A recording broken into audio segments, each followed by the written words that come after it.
Hi everyone. Ito, dito ako.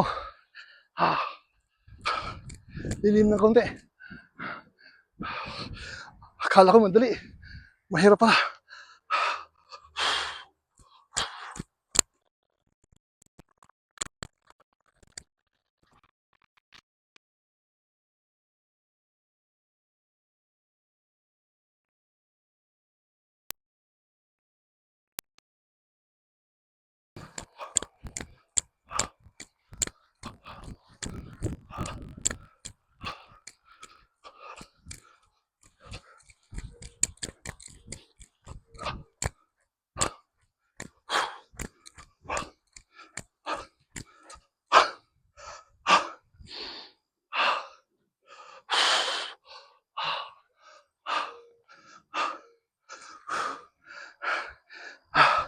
Kapag ka ganito na nahihirapan kayo, ibig sabihin yan, kulang kayo sa training.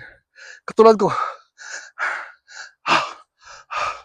kaunting takbo lang, pagod ka agad. Kaya, ganun ka-importante ang lagi tayong magti-training. Kasi, kung kailangan na maging maliksi tayo, kaya natin. Kayang sundin ng katawan natin ang iniuutos ng pag-iisip natin. Ganun lang yun. Alright. Sige, continue.